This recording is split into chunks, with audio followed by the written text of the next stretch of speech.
రెడీయా?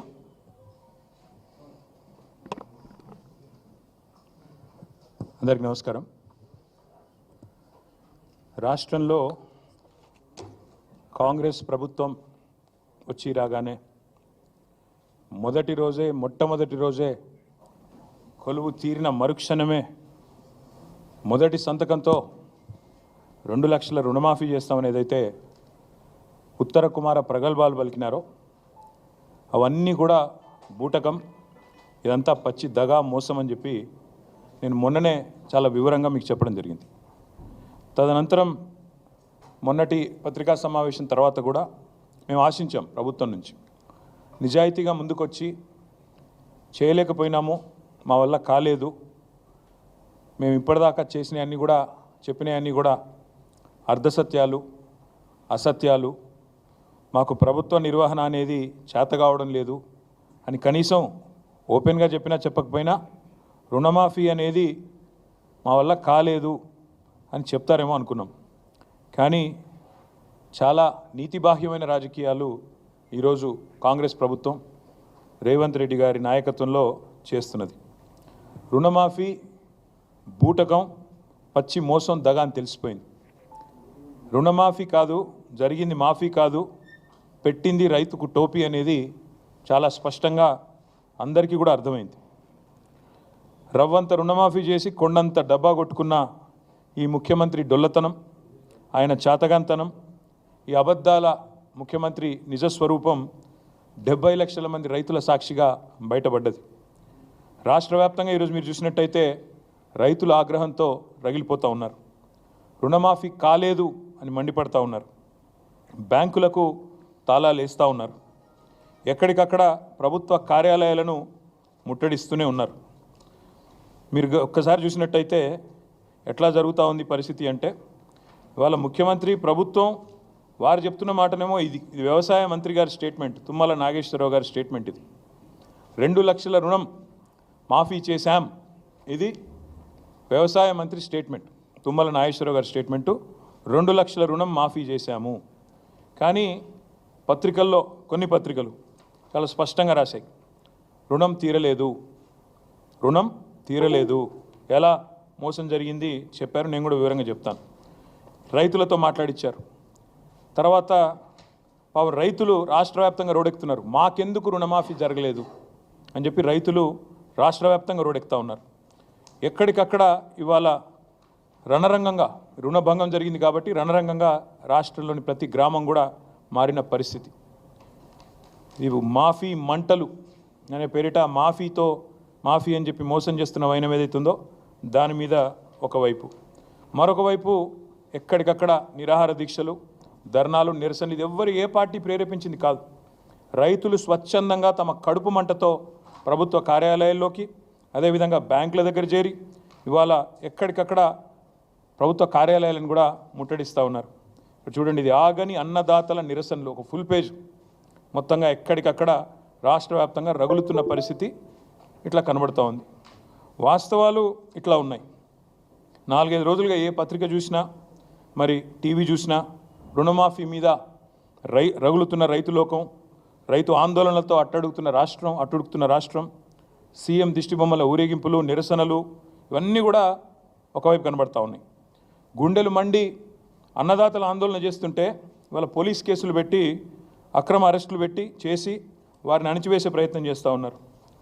మీరు ఇది చూడాలా దయచేసి అందరూ కూడా. ఆదిలాబాద్ జిల్లాలో తలమడుగు మండలంలో 13 మంది రైతుల మీద, బజార్ హత్నూర్ మండల్లో 4 రైతుల మీద కేసులు పెట్టడమే కాదు, ఇది ఎఫ్ఐఆర్ కాపీలు, these are the FIR copies. ఈ ఎఫ్ఐఆర్లు పెట్టి, కేసులు పెట్టి ఇవాళ రైతులను సాయంత్రం దాకా కూర్చోబెట్టి వాళ్ళ మీద జులుం చేసి ఈ రకంగా గంటలు వేధించి అటు ఇబ్బంది పెడుతున్నారు. ఏం సెక్షన్లు పెడుతున్నారు ఈ రైతుల మీద? రుణమాఫీ జరగలేదు అని ఆందోళన చేస్తే 7 సంవత్సరాలు శిక్ష పడే విధంగా సెక్షన్ 126, 2 సంవత్సరాలు శిక్ష పడే విధంగా సెక్షన్ 189, 1 సంవత్సరం శిక్ష పడే విధంగా 223. ఇలా చాలా విచిత్రంగా attack on public servants, civil disobedience, ఈ రకమైన కేసులు రైతుల మీద 7 సంవత్సరాలు శిక్ష పడే విధంగా రైతుల మీద కేసులు పెడతా ఉన్నారు. ఇది వాస్తవం, క్షేత్రస్థాయిలో ఉన్న పరిస్థితి. ముఖ్యమంత్రి గారేమో రుణమాఫీ చేసినాం, పాలాభిషేకాలు చేసుకోండి అని ఆయన ఉదరగొడతా ఉన్నాడు. ఇక ఇంకోవైపు వ్యవసాయ మంత్రి గారు 2 లక్షల రుణం అయిపోయింది, తీర్చేసినాం, ఇప్పుడే చూపెట్టాను మీకు ఆయన స్టేట్మెంటు, అయిపోయింది 2 లక్షల రుణమాఫీ అని ఆయన వ్యవసాయ మంత్రి తుమ్మల నాగేశ్వరరావు గారు. కానీ వాస్తవాలు దాచేస్తే దాగవు. ఇవాళ మంత్రులకు ముఖ్యమంత్రికి ఒక శృతి లేదు, సయోధ్య లేదు, సంయమనం అంతకంటే లేదు. దానికి ఒక చిన్న ఉదాహరణ ఇప్పుడు నేను మీకు చూపెడతాను, ఒకసారి ఆ వీడియో ప్లే చేయాలమ్మా. తిరగకంటే ముందే తెలంగాణ రాష్ట్రంలో ఉన్న లక్షలాది మంది రైతాంగానికి 2 లక్షల రూపాయల రుణమాఫీ, 31,000 కోట్ల రూపాయలను వారికి రుణ విముక్తులను చేసి బ్యాంకుల నుంచి వాళ్లకు స్వేచ్ఛను ప్రసాదించి నా తెలంగాణ రైతాంగం ఈనాడు తెలంగాణ రాష్ట్రంలో రుణ విముక్తులై స్వేచ్ఛా వాయువులు పీల్చుకునే విధంగా ఈనాడు కాంగ్రెస్ పార్టీ నిర్ణయం తీసుకున్నది. మిత్రులారా, కొన్ని ఏదైతే సాంకేతిక కారణాల వల్ల రుణమాఫీ జరగలేదు, వాళ్ళకి 100% మేము రుణమాఫీ 2 లక్షల రూపాయల వరకు చేస్తామని చెప్పి మనం హామీ ఇస్తున్నాము. మీ అకౌంట్లలో మీ పేర్లలో వివిధ కారణాల చేత అర్హులైన రైతులకి తప్పకుండా మిగిలిన 12,000 కోట్లను కూడా మీ ఖాతాలకి రాబోయే రోజుల్లో ఈ ప్రభుత్వం చిత్తశుద్ధితో ఇవ్వటానికి ఉన్నది అని కూడా మరొక్కసారి మీకు గుర్తు చేస్తున్నాను. But his statistics is saying that so far only 7,500 crores only have been renewed and given to the farmers. So I request మీరు దాదాపుగా ముఖ్యమంత్రి గారు మాట్లాడిన మాట ఇప్పుడే నేను చూపెట్టాను. వ్యవసాయ మంత్రి తీయండి. వ్యవసాయ మంత్రి గారేమో 2 లక్షల రుణమాఫీ అయిపోయింది అని ఈ డాంబికాలు వ్యవసాయ మంత్రి. ముఖ్యమంత్రి అదే ఖమ్మం జిల్లాలో మీటింగ్ పెట్టి 2 లక్షలు ఇచ్చేసినాం, అయిపోయింది, 31,000 కోట్లు ఖతమైపోయింది, మీ అకౌంట్లో పడ్డాయి, ఇక మీరు సంబరాలు చేయండి, ఏట్లో దుంకండి ప్రతిపక్ష నాయకులు అని ముఖ్యమంత్రి. మరి ఇప్పుడే ఇంకా 3 మంత్రులు మాట్లాడినారు, ఉప ముఖ్యమంత్రి గారితో సహా. బట్టి గారు ఏమన్నారు? ఆయన చెప్పిన లెక్కలింటే, బట్టి గారు చెప్పిన లెక్కలింటే రుణమాఫీ వట్టిదే అని స్పష్టంగా అర్థమైంది. రుణమాఫీ వట్టిదే, జరగనే లేదు అనే మాట స్పష్టంగా అర్థమైంది. ఉత్తమ్ కుమార్ రెడ్డి గారు చెప్పారు సాంకేతిక కారణాల వల్ల. సాంకేతిక కారణాలు ఏమి లేవు, మీరు ఎట్లా తప్పించుకుందామా అని చెప్పి ఆంక్షలు కొర్రీలు పెట్టి ఎట్లా ఎగరగొడదామా పేర్లు అని చెప్పి చేసిన దిక్కుమాలిన దివాలా కోరు రాజకీయం తప్ప ఇందులో సాంకేతికం లేదు, మన్ను లేదు.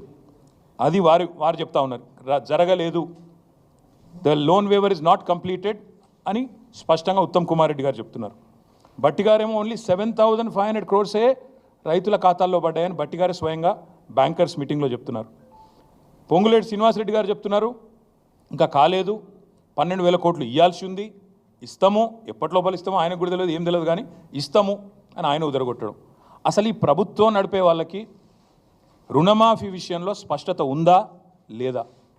ఇచ్చింది ఒప్పుకుంది ఎంత అనే విషయం అసలు వీళ్ళకి తెలుసా తెలియదా? ఎందుకంటే చూస్తుంటే చీఫ్ మినిస్టర్, ఆయన డిప్యూటీ చీఫ్ మినిస్టర్, ఆయన కింద ఉండే మంత్రులు ఒకరికొకరికి సయోధ్య కానీ శృతి కానీ ఉన్నట్టు లేదు, ఇది స్పష్టం. మొత్తంగా వీళ్ళందరి డొల్ల మాటలు వింటే అర్థమైంది ఏంటంటే రుణమాఫీ సగం కాదు పావులా కూడా కాలేదు, కానీ మోసం మాత్రం పూర్తిగా జరిగింది, రైతులకు వంచన మాత్రం 100% జరిగింది.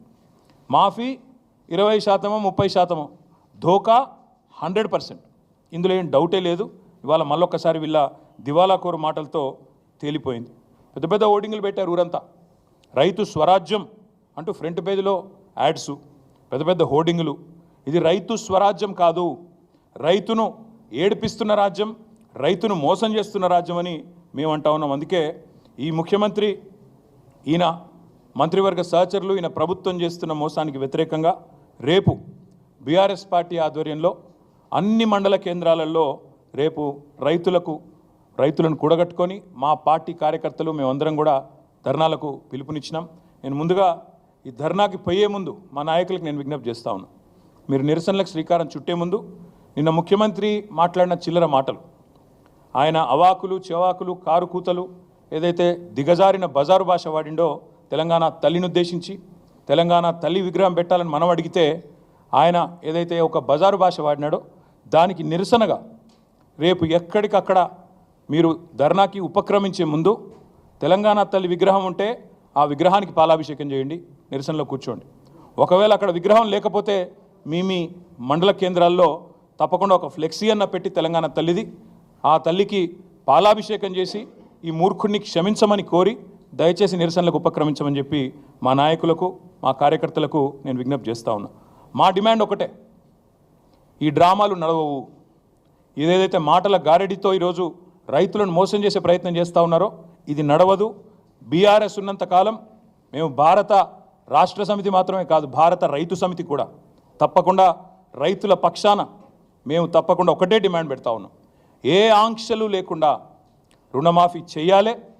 అది ఎప్పటి లోపల చేస్తారో డేట్ కూడా చెప్పాలి. ఎందుకంటే ఇప్పటికే 2 సార్లు తప్పిన మీరు. డిసెంబర్ 9 అన్నారు, మాట తప్పారు. 15 ఆగస్టు అన్నారు, మాట తప్పారు. మీ డిప్యూటీ సీఎంఏ చెప్తా ఉన్నాడు 7,500 కోట్లు మాత్రమే రైతుల ఖాతాల్లో పడ్డాయని డిప్యూటీ సీఎం ఫైనాన్స్ మినిస్టరే స్వయంగా ఒప్పుకున్న పరిస్థితి, కన్ఫెషన్ స్టేట్మెంట్ ఇచ్చిన పరిస్థితి. కాబట్టి ఎప్పటి లోపల మీరు రుణమాఫీ పూర్తిగా చేస్తారు, ఎప్పటి లోపల మీరు ఈ ప్రాసెస్ కంప్లీట్ చేస్తారు, ఆంక్షలు లేకుండా. ఈ మాట ఎందుకంటా ఉన్నా అంటే మేము ప్రభుత్వంలో ఉన్ననాడు మేము రైతుల పట్ల మా ఆలోచన విధానం ఒకటే, కొత్తగా ఏర్పడ్డ రాష్ట్రంలో వ్యవసాయంలో సంక్షోభం ఉండొద్దు. తెలంగాణ రైతులు దశాబ్దాల పాటు కోరుకున్నది తెలంగాణ వస్తే మా బతుకు బాగుపడుతుందని కోరుకున్నారు. వ్యవసాయ స్థిరీకరణ జరగాలి, వ్యవసాయం స్థిరంగా మారాలి, దృఢంగా మారాలి, బలోపేతం కావాలి, రైతు కుటుంబం సంతోషంగా ఉండాలన్న ఉద్దేశంతో ఒకటి కాదు చాలా నిర్ణయాలు తీసుకున్నాం. నీటి తీరువ మొత్తం రద్దు చేసినాం, నీళ్లు పుష్కలంగా ఇచ్చాం. అది చెరువులు కావచ్చు, చెక్ డ్యామ్లు కావచ్చు, చిన్న చిన్న కుంటలు కావచ్చు, భూగర్భ జలాలను పైకి తెచ్చే ప్రయత్నం కావచ్చు, మేజర్ రిజర్వాయర్లు కావచ్చు, మేజర్ ప్రాజెక్టులు కావచ్చు, సమాంతరంగా ఏకకాలంలో ఇట్లాంటి కార్యక్రమాలు చేశాం. రైతుకు పెట్టుబడి ఇచ్చినాం. 72,000 కోట్ల రూపాయల పెట్టుబడి రైతుకు అందించిన మొట్టమొదటి ప్రభుత్వం స్వతంత్ర భారతదేశ చరిత్రలో రైతు బంధు పథకం ద్వారా కేసీఆర్ గారి ప్రభుత్వం. అదేవిధంగా 2 దఫాలుగా రుణమాఫీ చేశాం. 9.5 ఏళ్లలో దాదాపు 30,000 కోట్ల రూపాయల రుణం కూడా మాఫీ చేసినాం. అదే మాదిరిగా రైతులకు సకాలంలో విత్తనాలు ఇచ్చినాం. కరోనా లాంటి సంక్షోభ సమయంలో కూడా ఊరూరికి కొనుగోలు కేంద్రాలు పెట్టి బ్రహ్మాండంగా రైతుల్లో ఒక భరోసా నింపినాం. అదేవిధంగా 24 లక్షలు వస్తుండేనండి మొత్తం ప్రొక్యూర్మెంట్ FCA నుంచి. మనకు వచ్చే అలాట్మెంటు 20 లక్షలు అంత ఉంటుండే 2014లో. ఈరోజు అదే ఫుడ్ కార్పొరేషన్ ఆఫ్ ఇండియా మేము దిగిపోయే నాటికి దాదాపు 80-85 లక్షల అలాట్మెంట్ ఇచ్చే స్థాయికి తెలంగాణను తీసుకొచ్చింది కేసీఆర్ ప్రభుత్వం.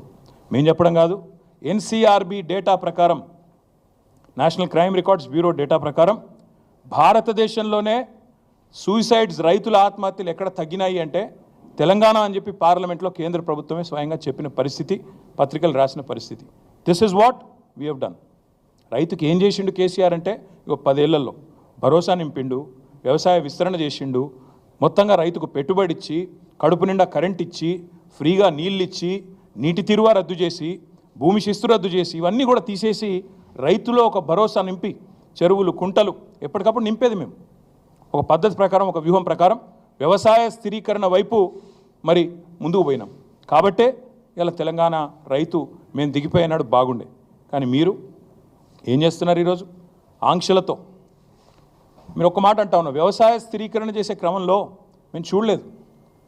రైతు పెద్దవాడా, చిన్నవాడా, రైతు ఉద్యోగ, ITPEయా, మేము చూడలేదు అవన్నీ.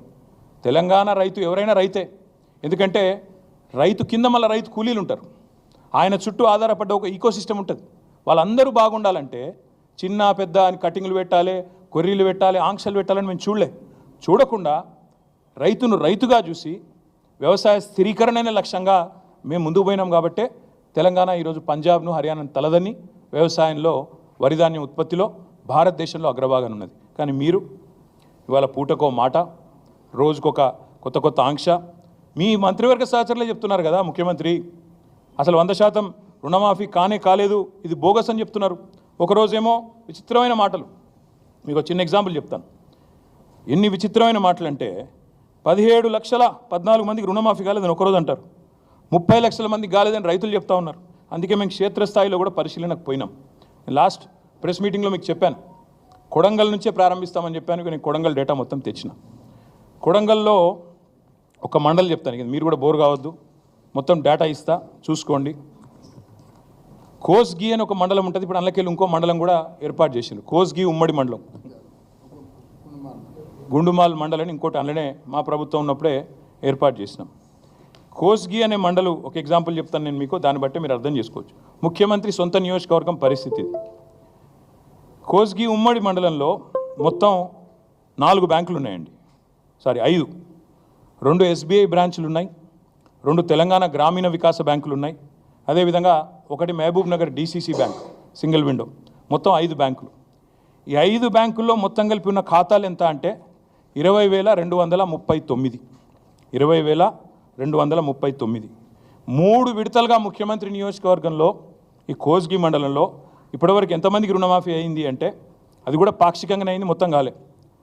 8,527 మందికి మాత్రమే అయింది. 3 విడతలుగా. ఏదైతే ముఖ్యమంత్రి ఉదరగొడుతుండో ప్రచారం 100% అయిపోయింది, ఓడిచిపోయింది, ఇక పాలాభిషేకాలు, వెంటనే నాకు విగ్రహాలు పెట్టండి అని చెప్పి ఏదైతే మాట్లాడుతున్నాడో, మొత్తం జరిగింది ఎంత అంటే ముఖ్యమంత్రి సొంత నియోజకవర్గం కొడంగల్లోని కోస్గి మండలంలో 20,239 మందికి గాను 8,527 మందికి మాత్రమే అయింది. సరే, కొంతమందికి డౌట్లు ఎక్కువ కాబట్టి నేను పేర్లు కూడా చదివి వినిపిస్తాను. కోస్గి మండలం భక్తిమల్ల అనే గ్రామంలో 988 మంది రైతులు, బుజ్జారం గ్రామంలో 579, మీర్జాపూర్లో 641, ఆమ్లికుంటలో 528, ఇట్లా మొత్తం 26 గ్రామాలలో 20,239 మంది రైతులు. మా డేటా ఇక మొత్తం ఇక్కడ ఉంది, మీకు ఇస్తాను. రైతుల పేర్లు, వాళ్ళ అకౌంట్ నెంబర్లు. ఇది ఒక్క కొడంగల్, ఒక్క కోస్గి, నాట్ కొడంగల్, ఇది ఒక్క కోస్గి, ఒక్క మండల్ కథ.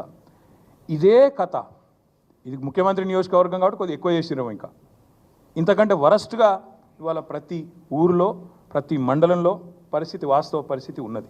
ఇంకొక మాట కూడా మీకు చెప్తాను, వీళ్ళు ఎంత మోసగాళ్ళు, ఎంత దుర్మార్గులు వీళ్ళని చెప్పడానికి ఈ మాట చెప్తా ఉన్నాను. వీళ్ళు చెప్తారు, రేషన్ కార్డు మీద ఒకవేళ 2-3 ఉంటే కుటుంబంలో ఒకళ్ళకి చేసిన మొదలని చెప్పిండ్రు. ఇగో ఇది కూడా ముఖ్యమంత్రి నియోజకవర్గం, ఆయన కాన్స్టిట్యున్సీ. మా నరేందర్ అన్న, మా రామకృష్ణ ఎక్స్ఎమ్మెల్యే నరేందర్ రెడ్డి గారు, మా సోదరుడు మాజీ గ్రంథాలయ సంస్థ చైర్మన్ రామకృష్ణ గారు వివరాలన్నీ కూడా తెచ్చిచ్చినారు. SBI బొమ్మరాజ్పేట్, ఇది కూడా కొడంగల్ కాన్స్టిట్యున్సీ. ఇక 4 పేర్లు చెప్తాను. ఈ ఊరు పేరు ఎరుపుమల్ల, మండలం బొమ్మరాజ్పేట్, కాన్స్టిట్యున్సీ కొడంగల్. ఇక్కడ ఒక కుటుంబం ఉందండి, కోట యాదగిరి గారి కుటుంబం. ఆయన కుటుంబంలో 4 కుటుంబ సభ్యులు ఉన్నారు. కోట యాదగిరి గారి పేరు మీద 1,60,000 రూపాయల రుణం ఉన్నది, ఇది SBI బొమ్మరాజ్పేట్. కోట శారద, ఆయన సతీమణి, ఆమె పేరు మీద 1,60,000 ఉంది. వాళ్ళ కొడుకు అశోక్, పెద్ద కొడుకు, ఆయన పేరు మీద 1,84,000 రూపాయలు ఉంది. ఇంకో కొడుకు అభిలాష్ కుమార్, ఆయన పేరు మీద 1,50,000. అకౌంట్ నెంబర్లతో సహా నేను ఇస్తాను మీకు. ఒక కుటుంబంలో ఒకవేళ 2-3 ఉంటే మొదలు ఒకరికి మాఫీ చేస్తాం, తర్వాత మిగతా వాళ్ళకి చేస్తామని మీరే చెప్పినారు. ఇది ముఖ్యమంత్రి నియోజకవర్గం, ఎరుపుమల్ల అనే గ్రామం, SBI బొమ్మరాజ్పేట్, కోట యాదగిరి గారి కుటుంబం. కావాలంటే మీడియా కూడా పోయి విచారించుకోవచ్చు, వాళ్ళ అకౌంట్ నెంబర్లతో సహా ఇక్కడ ఉంది. ఇది మొత్తం కొడంగల్, ఇది ఒక మండలం చరిత్ర. ఇది బొమ్మరాజ్పేట మండలంలో ఒక రైతు కుటుంబం యొక్క వ్యవహారం.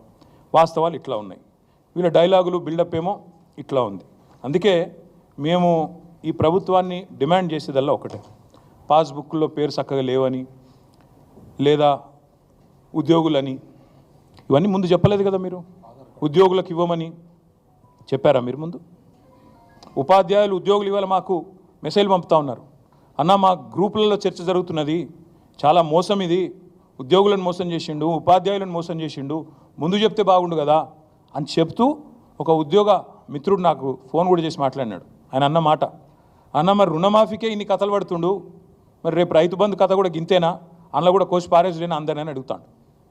నేను పక్కా చెప్తున్నా, ఈ పచ్చి మోసగాళ్ళ ప్రభుత్వం ఇది, దగా ప్రభుత్వం. 49,000 కోట్లకెళ్ళి కథ మొదలైంది, ఇవాళ 7,500 కాడ ముగిసింది. 49,000 కోట్లు అన్నారు డిసెంబర్లో మీరే, ఇవాళ 7,500 అంటే 7వ వంతు, 1/7 ఇంత మోసం. అందుకే నేను అనేది, డిసెంబర్లో 49,000 కోట్ల రుణాలు ఉన్నాయి, వ్యవసాయ రుణాలని చెప్పింది మీరా కాదా? ప్రభుత్వం చెప్పాలా. 49,000 కోట్ల రుణాలు ఉన్నాయని చెప్పిన మాట వాస్తవమా కాదా? రైతుల ఖాతాల్లో 7,500 మాత్రమే పడ్డాయని చెప్పింది కూడా మీరా కాదా? చెప్పాలా ఈ ప్రభుత్వం. అదేవిధంగా నాకైతే డౌట్ వస్తూ ఉంది వీళ్ళ వ్యవహారం చూస్తూ ఉంటే. చచ్చినోడి పెళ్ళికి వచ్చిందే కట్నం అన్నట్టు 7,500కే ముగించే చక్కర్లో ఉన్నట్టున్నారు వీళ్ళు చూస్తుంటే. 7,500కే పరిసమాప్తం చేయాలి. ఇక మనం చేసిన కాడికి అభిషేకాలు చేయించుకున్నాం, పాలాభిషేకాలు, వీడి కథ బంద్ చేస్తే ఒడిచిపోతుందని మీరు అనుకుంటున్నారు. కానీ రైతుల తరపున కొట్లాడడానికి బీఆర్ఎస్ పార్టీ ఉన్నది. తప్పకుండా ఈ కోతల రాయుడి ప్రభుత్వం ఏదైతే ఉందో, ఏవైతే కోతలు పెట్టుకుంటూ వస్తున్నారో చాలా జాగ్రత్త కోతలు పెడుతున్నారు. మీరు చూడండి, డిసెంబర్లో 49,000 కోట్లట, జనవరి వచ్చే వరకు అందులోకి 9,000 కోట్లు ఎగిరిపోయినాయి. ముఖ్యమంత్రి స్వయంగా చెప్తాడు, నేను కడుపు కట్టుకుంటే ఒక్క సంవత్సరం చాలు 40,000 కోట్లు ఇచ్చేస్తా. ఇది ముఖ్యమంత్రి మాట. అంటే 9,000 కోట్లు ఎగిరిపోయినాయి. మళ్ళీ తర్వాత పార్లమెంట్ ఎలక్షన్లు అయిపోయినాయి, డబ్బల ఓట్లు పడ్డాయి, మళ్ళా గొంతు మారింది. మళ్ళీ ఏమంటారు, క్యాబినెట్లో 31,000 కోట్లు చాలు, మళ్ళీ 9,000 కోట్లు ఎగిరిపోయింది. క్యాబినెట్లో 31,000 కోట్లు. తెల్లారి బడ్జెట్ పెట్టారు జూలై లాస్ట్ వీక్లో, అందులో 26,000 కోట్లే, 5,000 కోట్లు ఎగిరిపోయింది. మొన్న ఏం చెప్పినారు, 15th ఆగస్ట్కి 17,900 కోట్లు ఇచ్చినామన్నారు. అప్పుడు ఎంత ఎగిరిపోయింది, 26లో 8,000 కోట్లు ఎగిరిపోయింది. మళ్ళీ నిన్న బట్టి గారు సావు కబురు చల్లగా చెప్పిండ్రు, 17,900 కోట్లు ఎక్కడిది, ఇచ్చింది 7,500, 10,000 కోట్లు ఎగిరిపోయింది. ఎక్కడ 49, ఎక్కడ 40, ఎక్కడ 31, ఎక్కడ 26, ఎక్కడ మళ్ళీ 17,900, ఎక్కడ 7,500. ఇగో ఇది వీళ్ళ మోసాల పరంపర, వీళ్ళ కోతలు. అందుకే ఈ కోతల రాయుళ్ళ ప్రభుత్వాన్ని తప్పకుండా తూర్పారబడతాం, రైతుల తరపున ఖచ్చితంగా ఎండగడతాం. ఎవరైనా చీటింగ్ చేస్తే మనని వ్యక్తులుగా మనం పోయి పోలీస్ స్టేషన్లో చీటింగ్ కేసు పెడతాం. మరి లక్షలాది మంది రైతులను చీటింగ్ చేసిన ఈ ప్రభుత్వాన్ని ఏం చేయాలి? చీటింగ్ కేసు పెట్టాలా? ఏం చేయాలి? లక్షలాది మంది రైతులు ఆలోచించాలని చెప్పి నేను కోరుతా ఉన్నాను. 4 కోట్ల మంది తెలంగాణ ప్రజల సాక్షిగా చెప్పేది, ఈ 70 లక్షల మంది రైతులను ఖచ్చితంగా ఈ ముఖ్యమంత్రి వెన్నుపోటు పొడిచిండు, మాయ మాటలతోని మభ్యపెట్టి తడిగుడ్డతో గొంతు కోసిండు. 100% నిజంగానే నువ్వు చెప్పినట్టు రుణమాఫీ చేసుంటే ఎందుకు తెలంగాణ ఇవాళ రైతుల నిరసనలతో అట్టుడుకుతా ఉంది? ఇక రైతుల నిరసనలు పెరిగంగానే ముఖ్యమంత్రి గారికి ఒక టాక్టిక్ అలవాటైంది బాగా, అటెన్షన్ డైవర్షన్ టాక్టిక్. ఏదో ఒకటి చిల్లర భాష మాట్లాడాలి, బజారు భాష మాట్లాడి దానివైపు దృష్టి మలచాలి. ఇక దరిద్రం ఏంటంటే ఆయన బూతులు మాట్లాడతాడు, నికృష్టంగా మాట్లాడతాడు, దాన్ని రాసేవాళ్ళు ఉన్నారు, చూపెట్టేవాళ్ళు ఇంకా అదో పైశాచిక ఆనందం. కేసీఆర్ని తిట్టంగానే చూపెట్టి సంబరపడే కొన్ని మీడియా సంస్థలు, కొన్ని అందరిని అంటలేను, ఇక అదో రోగం ఉంది ఇక్కడ ఈ రాష్ట్రంలో. ఎందుకంటే వాళ్ళకి తెలంగాణ ఇష్టం లేదు, తెలంగాణ అస్తిత్వం ఇష్టం లేదు.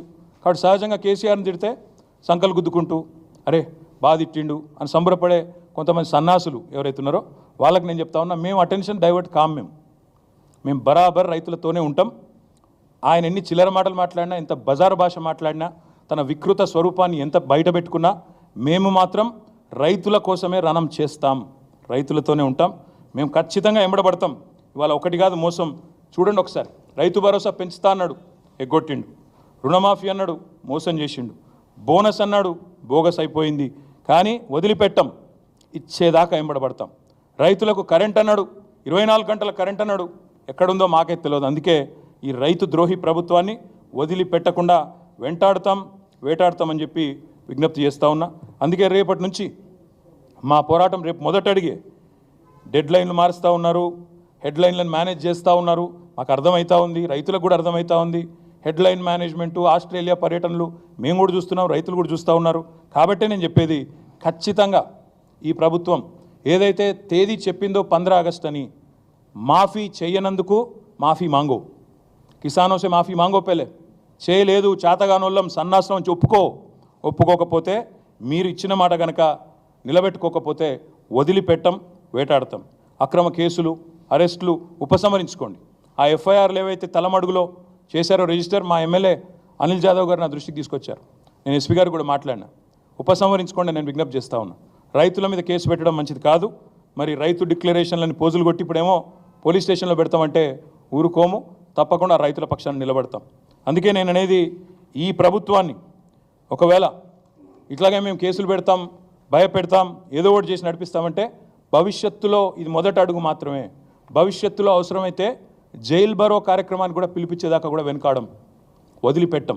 ఎంతమందిని పెడతావు జైల్లో? లక్షలాది మందిని పెడతావా? రైతులని లక్షలాది మంది మా కార్యకర్తలను పెడతావా? దగాబడ్డ రైతుల తరపున దండు కడతాం, కొట్లాడతాం. రుణమాఫీ జరిగేదాకా రైతులతో కలిసి రణం చేస్తాం. అన్నదాతల ఆందోళనలకు కూడా అండగా నిలబడతాం. ఈ దగాకోరు సర్కారును వదిలిపెట్టం, విడిచిపెట్టం. తప్పకుండా మాయమాటల ప్రభుత్వం మీద తప్పకుండా మా పోరాటం కొనసాగుతుందని తెలియజేస్తూ, ఈ రేవంత్ రెడ్డి చీటింగ్ మీద మా ఫైటింగ్ ఆగదు. ఆయన డెడ్లైన్లు మార్చి హెడ్లైన్లు మేనేజ్ చేసి తప్పించుకుంటా అనుకుంటే మా అటెన్షను, మా ఏకాగ్రత దెబ్బ తీయలేరు. తప్పకుండా ఈ రుణమాఫీ జరిగేదాకా బీఆర్ఎస్ పార్టీ. రేపటిది మొదటి స్టెప్ మాత్రమే. నేను ఈ డేటా మొత్తం కూడా మీకు ఇస్తాను. ఈ కొడంగల్ డేటా ఇస్తాను, పరిశీలించుకోండి. కొండారెడ్డిపల్లి డేటా అడిగాం, ముఖ్యమంత్రి సొంత ఊరు. అక్కడ కూడా 30-40% కూడా కాలే. మా బాలరాజు గారు చెప్తా ఉన్నారు. కానీ బెదిరిస్తున్నారు, బ్యాంక్ మేనేజర్లను బెదిరించుడు. బీఆర్ఎస్ వాళ్ళు అనౌన్స్ చేసినారు, కొండారెడ్డిపల్లి వస్తామన్నారు, కొడంగల్ వస్తామన్నారు, ఇస్తే మీ తాట తీస్తాం అని కలెక్టర్లు ఫోన్ చేసి బెదిరిస్తూ ఉన్నారు. ఇదేనా రాజకీయం? అవసరమైతే మా బాలరాజు గారు నేను రిక్వెస్ట్ చేస్తూ ఉన్నా, రైట్ టు ఇన్ఫర్మేషన్ చట్టం ఉంది, సమాచార హక్కు చట్టం ఉంది. సమాచారం ఇవ్వడం అనేది, తప్పకుండా తీసుకోవడం అనేది మన హక్కు. బాలరాజు గారిని కోరుతా ఉన్నా, మీరు వ్యక్తిగతంగా మీరే అప్లై చేయండి ఆర్టీఐ కింద. ఎట్లా సమాచారం ఇవ్వరో మేము కూడా చూస్తాం. అవసరమైతే చీఫ్ సెక్రటరీని కూడా కలుస్తాం. కొండారెడ్డిపల్లిలో ఏమైంది, కొడంగల్లో ఏమైంది, రాష్ట్రంలోని రైతులకు ఎంత అన్యాయం జరిగింది, ఇవన్నీ కూడా ఎక్స్పోజ్ చేస్తాం, బయట పెడతామని చెప్పి కూడా మళ్ళొకసారి తెలియజేస్తూ, రాష్ట్ర రైతన్నలకు నేను విజ్ఞప్తి చేస్తూ ఉన్నా, మీరు దయచేసి స్థైర్యం కోల్పోకండి. ఈ మోసగాళ్ళు ఏదైతే మిమ్మల్ని వంచిస్తూ ఉన్నారో, మీరు స్థైర్యం కోల్పోకుండా మీ తరపున పోరాటం చేయడానికి బీఆర్ఎస్ ఉన్నదనే మాట కూడా విజ్ఞప్తి చేస్తూ మీ అందరికీ ధన్యవాదాలు.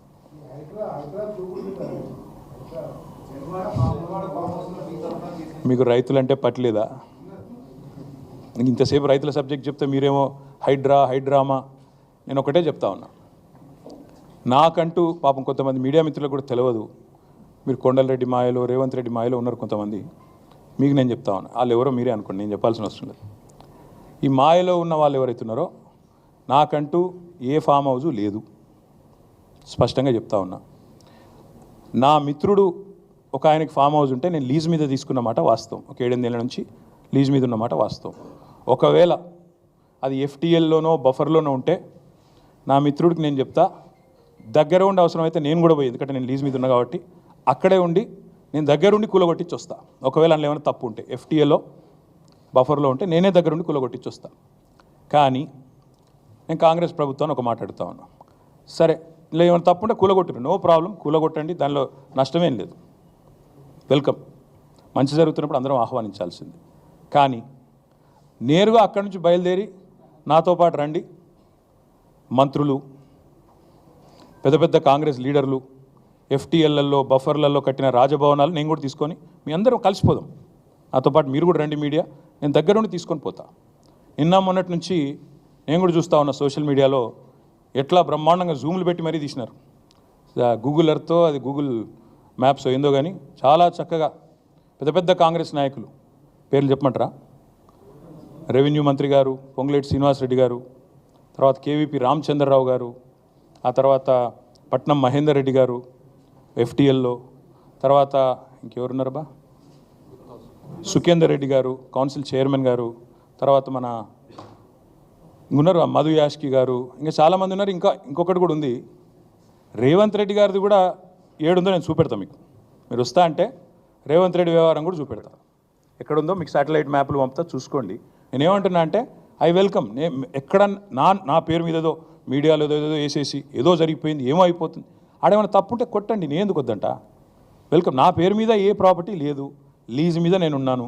మా ఫ్రెండ్ నన్ను తిట్టుకుంటాడు కావచ్చు ఈ మాట చెప్పినందుకు, ఇంతెందుకు మాట్లాడినారో నాయన నువ్వు అని, ఇక జీవితాంతం తిడతాడు కావచ్చు, పర్వాలేదు. నేను తప్పు జరిగితే దాన్ని కూల్చడంలో నేను దగ్గరుండి సహకరిస్తా. ఆడికెళ్ళి అట్లే కలిసిపోదాం. అదే హైడ్రానో అమీబానో ఇది ఉందిగా దాన్ని తీసుకొని ఆడికెళ్ళి పోదాం. పోయి సీదా మనం పొంగులేటి శ్రీనివాసరెడ్డి గారితో మొదలు పెడదాం. ఎందుకంటే మంత్రి గారు కదా, వాళ్ళ తమ్ముడు కూడా అక్కడే ఉన్నాడు FTLలో. కూలగొడదాం. చలో ఒకటే రోజు మనందరం ప్రజలకు పారదర్శకంగా ముందుండి నిలబడదాం. మీరు మేము, నాకు ఎలాంటి ఇబ్బంది లేదు, ఎలాంటి అభ్యంతరం లేదు. They want to take some action, let them take.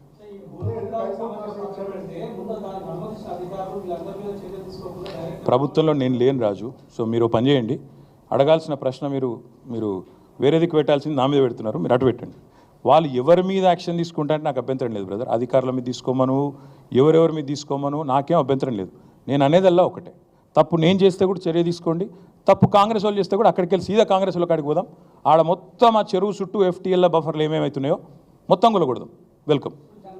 Okay, ఇక ఈ సోది ఎందుకుకే కానీ బ్రదర్. ఇగో మీ పేరు బ్రదర్, ఏ ఛానల్? Very nice. అయితే V6 వివేక్ గారిది కూడా చక్కటి గెస్ట్ హౌస్, ఫామ్ హౌస్ నీళ్ళల్లోనే ఉంది. నేను V6 వివేక్ గారిని కూడా కొడతా ఉన్నా, V6 సంస్థను కూడా కొడతా ఉన్నా. దయచేసి మీ V6 వాళ్ళు వెళ్ళి 2 కెమెరాలు చక్కగా పెట్టి V6 వివేక్ గారు ఎట్లా కట్టారో అందులో అది కూడా తీయండి. దయచేసి ఎందుకంటే కూలగొట్టేటట్టు మరి మీరు దగ్గరుండి పెద్ద మనిషి కదా, ఎమ్మెల్యే గారు కదా, తప్పకుండా చేయాలి. నేను అనేదల్లా ఒకటే, ఖచ్చితంగా. సరే రేవంత్ రెడ్డి నువ్వు కాదు కదా, నీకు ఎందుకు టెన్షన్. కానీ నేను అనేదల్లా ఓకే థ్యాంక్ యూ, అంత ఆవేశపడకు. ఇంక కూలగొట్టట్లేదు, వివేక్ గది ఎట్లా కాపాడుకుంటాడు. కానీ నేను అనేదల్లా ఏంటంటే, నా అఫిడవిట్ ఏదైతే ఉందో ఇట్స్ పబ్లిక్ డాక్యుమెంట్.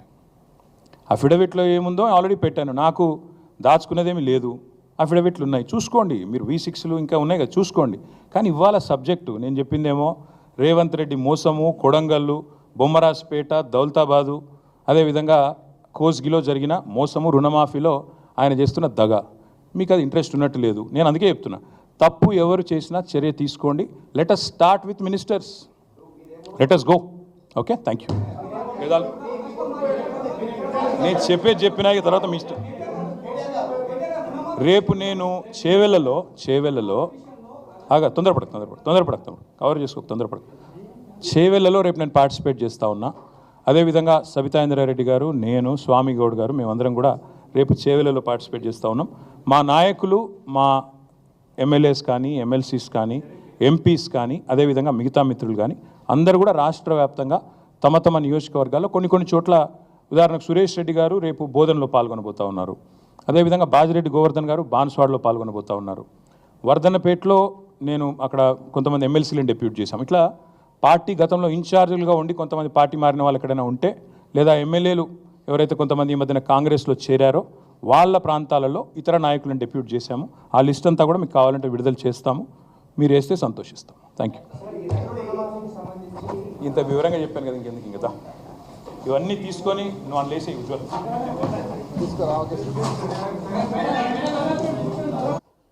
రాష్ట్రంలో